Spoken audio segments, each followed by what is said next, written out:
আসসালামু আলাইকুম। কেমন আছো তোমরা সবাই? আশা করছি ভালো আছো।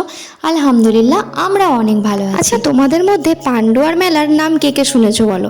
পান্ডুয়াতে যাদের বাড়ি তারা তো জানোই, আর আশেপাশেও এমন অনেকেই আছে যারা পান্ডুয়ার মেলাতে আসে। কত মানুষ দূর দূরান্ত থেকে পান্ডুয়াতে মেলা দেখতে চলে আসে, আর পান্ডুয়াতে বাড়ি হয়েই পান্ডুয়ার মেলার প্রতি আমারই কোনো আর ভালোবাসা নেই। কিন্তু কি করার আছে, ভালোবাসা না থাকলেও যেতে হবে। আজ কয়েকদিন ধরেই মুড ভীষণ অফ, আর মেলা দেখতেও সেই জন্য যাওয়া হয়নি। একবার নিয়ে গিয়েছিল বোন, আর সেই জোর করে, আর আজকে নিয়ে যাচ্ছে বর্দি আর দুলাভাই। সকাল থেকেই বলছিলাম যাব না, একটুও যাওয়ার ইচ্ছা ছিল না, কিন্তু ওদের কথা না নিয়ে যাবেই না, সেই জন্য আজকে রেডি হয়ে বেরিয়ে পড়েছি মেলা দেখতে। দিদিকে অটোতে দিয়ে আমি, দুলু আর সোহান বাইকে যাচ্ছিলাম, আর ওই দেখো আমাদের সাথে ওরাও মেলা দেখতে যাচ্ছে।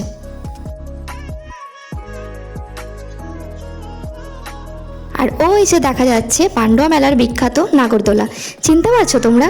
মেলাতলার সামনে আমরা চলে এসেছি গাড়ি পার্কিং করে। এবার আমরা ভিতরে যাব।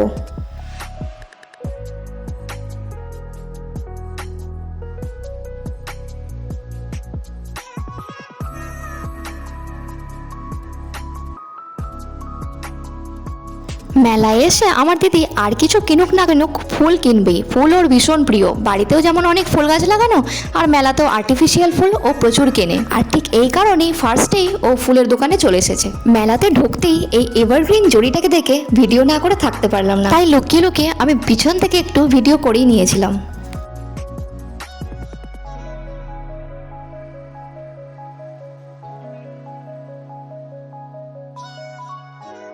$20 পে করে সোহান এসেছে বেলুন ফাটাতে। বেলুন ফাটানোর পরে গিফটও অবশ্য পেয়েছিল।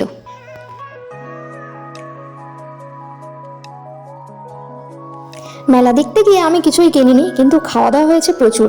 এই যে এখন চলে এসেছি দই ফুচকা খেতে। খেতে ইচ্ছাও করছিল না, কিন্তু দুলু আর দিদি খুব জোর করে দই ফুচকা খাওয়ালো। ফুচকার টেস্টও ছিল ভীষণ ভালো। না না, এখানে দুলু নিজের জন্য 2 প্লেট ধরেনি, আমি তো ভিডিও করছিলাম সেই জন্য আমার প্লেটটা দুলু ধরেছিল। এখন আমি খাচ্ছিলাম, দুলু ভিডিও করলো। 2013-তেও জন্মালো, ওকে মানুষ করলাম, আর এদিকে দেখো আমার হাইটের হয়ে গেছে। কে বলবে ও আমার ছোট বোনপো, দেখে মনে হচ্ছে আমার থেকে বড় দাদা। অনেকক্ষণই আমরা ঘোরাঘুরি করলাম, কিন্তু একটাও রাইডে ওঠা হয়নি, তাই ভাবলাম এবার ব্রেক ডান্সে উঠবো। তো দুলুও উঠবে না, দিদিও উঠবে না। এখানে 60 টাকা টিকিট কেটে আমি আর সোহান উঠে পড়েছিলাম রাইডে। তোমরা কমেন্টে জানিও তো এই রাইডটা কাদের ভালো লাগে। আমরা কিন্তু ব্রেক ডান্সে খুবই ভালোবাসি আর ভীষণ এনজয় করছিলাম।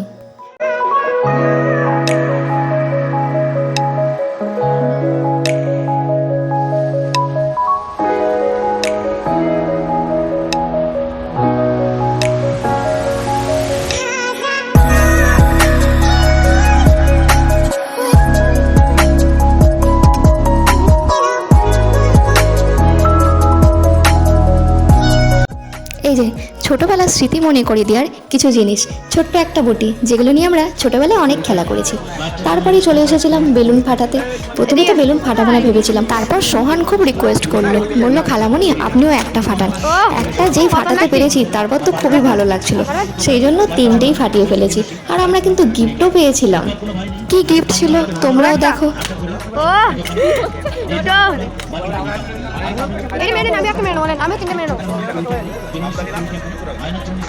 ভালো করে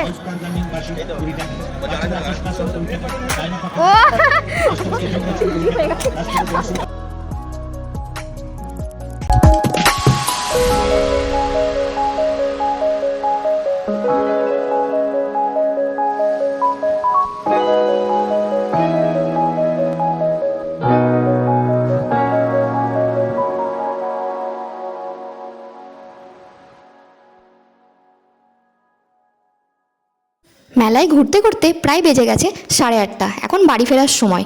বাড়ি ফেরার আগে আমরা এখান থেকে নিয়ে নেব খাবার। আর এখানে তৈরি হয় পান্ডুয়া মেলার বিখ্যাত নাদ রুটি। চলো তোমাদের আজকে দেখাবো নাদ রুটি যে উনুনে তৈরি করা হয় সেটা আসলে কেমন হয়।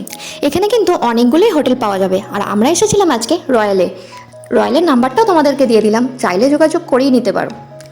যে কাকুগুলো রুটি তৈরি করছেন তাদের কাছে পারমিশন নিয়ে আমরা এখন এসেছি কিভাবে উনুনে তৈরি করা হয় নাদ রুটি সেটাই দেখাতে। আমরাও বাড়িতে অনেক সময় নাদ রুটি তৈরি করে থাকি, কিন্তু এরকম তো উনুন থাকে না, তাই আমরা নর্মাল গ্যাসেই করি।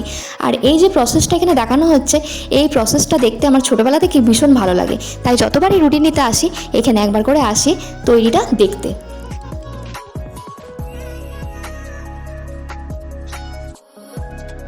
খাবার নেওয়া হয়ে গেছে, এবার আমাদের বাড়ি ফেরার পালা। চলো, খাবার নিয়েছি, কেনাকাটা করেছি, এবার টুকটুক করে হেঁটে বাড়ি যাই। কয়েকদিন ধরে তো মুড ভীষণ অফ ছিল, আর আজকে সকাল থেকেও একদমই ভালো লাগছিল না। দিদি অনেকবার করে বলছিল মেলায় আসার জন্য, অনেক জোর করার পর এসেছি। তবে সত্যিটা বলেই দিই, এসে কিন্তু বেশ এনজয় করলাম। তবে মিস করছিলাম আফরিনকে। খাওয়া দাওয়া ভালোই হলো, শালিকে নিয়ে আমরা বাড়ি যাচ্ছি। তো আজকের ভিডিওটা কেমন লাগলো তোমরা কমেন্টে অবশ্যই জানিও। আর হ্যাঁ, এটাও কিন্তু জানাতে ভুলো না তোমরা কে কোথা থেকে পাণ্ডুয়া মেলা দেখতে এসেছিলে। চলো, আজকের মতো এখানেই ভিডিওটা শেষ করলাম। ভালো থেকো, সুস্থ থেকো, টাটা।